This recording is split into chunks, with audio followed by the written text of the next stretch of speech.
talk of the town in U.S. soccer has been the USL, the United Soccer League, as well. A month ago, as of this morning, March 20th, 2025, they announced that they were going to be trying to sanction a Division I league in the United States. I don't think to compete with MLS necessarily, but it would be on the same tier as MLS.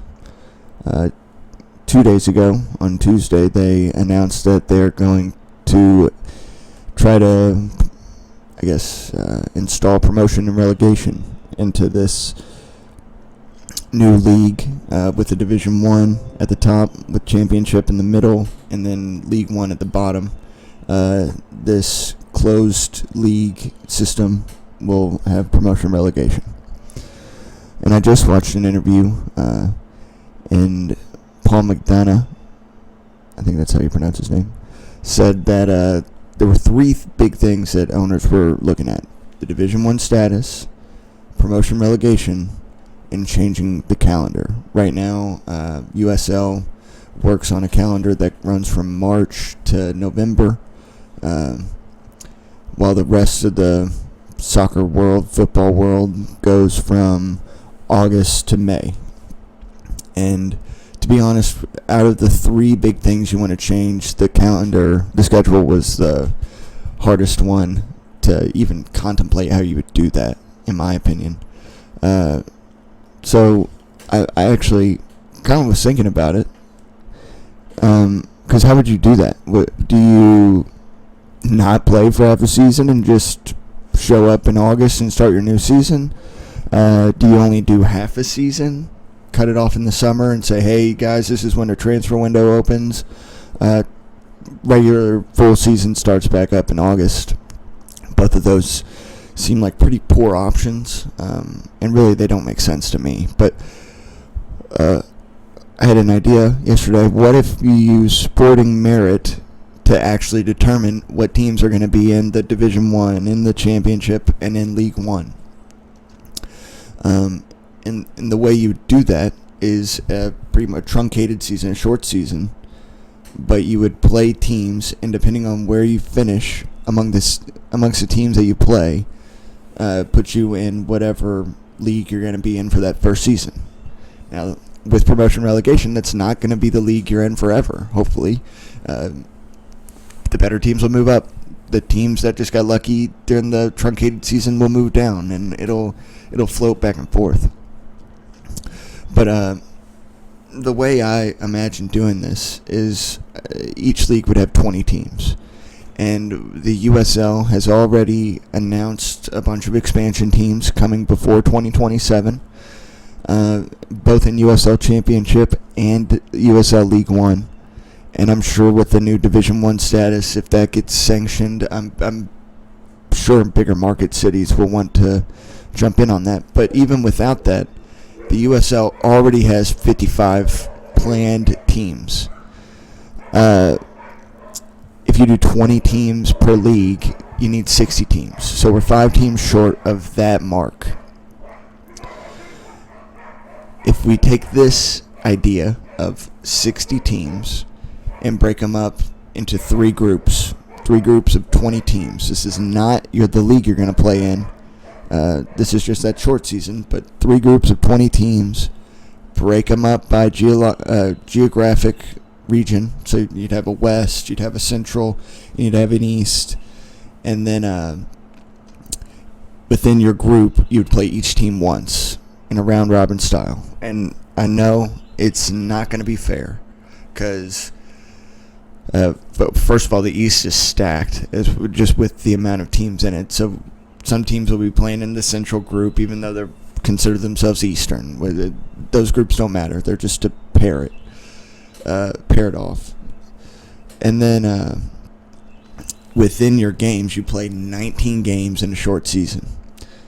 That means some teams are going to play more away games than home games, which is inherently unfair. There's no way to go around that. But again, you're not, say you get stuck in the Championship for your first division and first year, and you think you deserve to be in the top division. Well, if you think that, prove that, and then you can move up there, and then you get the big spike from the promotion boost. But if you spring 2027, March comes around, you throw away USL Championship, USL League One for the time being. You put your teams in these groups from March, first weekend of March to the last weekend in May 2027. You have 13 weeks to jam pack in 19 games. And I know, it's a lot of games. And it's really easy for me to say from this chair when I'm not going to be running and kicking and being kicked in all those games. Like, I totally understand and appreciate that. But if you think about it, a team this year, like a Miami, say they go on a really hot U.S. Open Cup run. From the first weekend of March to the last weekend in May, if Miami were to go on that hot USL or U.S. Open Cup run, make it all the way to the quarterfinals, they will play 18 games, including the USL regular season, the Jägermeister Cup, and the U.S. Open Cup. They'll play 18 games. In this truncated season, with the groups and all that, playing 19 games in 13 weeks, well, that's only one more game than what Miami would already be doing this year. So it's not out of the question for a team to be able to do that many games in a row. It would technically be 20 and potentially more because the U.S. Open Cup is still going to be going on in 2027, and teams will still have to participate in that.